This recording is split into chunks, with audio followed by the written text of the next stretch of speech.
মরহুম প্রেসিডেন্ট জিয়াউর রহমান, আল্লাহ তাআলা তাকে শাহাদতের উত্তম মর্যাদা দান করুন। তার হাতে নিঃসন্দেহে বহুদলীয় গণতন্ত্র ফিরে এসেছে, যার সুফল পরবর্তী পর্যায়ে জাতি পেয়েছে এবং আজকের পার্লামেন্টও সেই ধারাবাহিকতারই অংশ।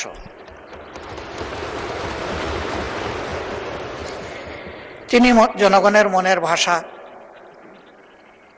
পড়তে পেরেছিলেন। এই জন্যে তাকে যখন নির্মমভাবে খুন করা হলো, তখন দুনিয়া থেকে বিদায় নেওয়ার সময় তিনি ইতিহাসের বিরল সম্মান নিয়ে বিদায় নিয়েছিলেন। আমরা তখন মেডিকেল কলেজের ছাত্র, আমরা দেখি নাই উনি কোন দলকে প্রতিনিধিত্ব করতেন।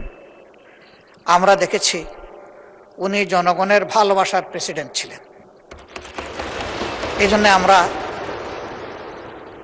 দলমতের ঊর্ধ্বে উঠে সবাই মিলেমিশে সেদিন আমরা কি করতে পারবো, একটু কোরআন খতম করেছি, চোখের পানি দিয়ে তার জন্য দোয়া করেছি।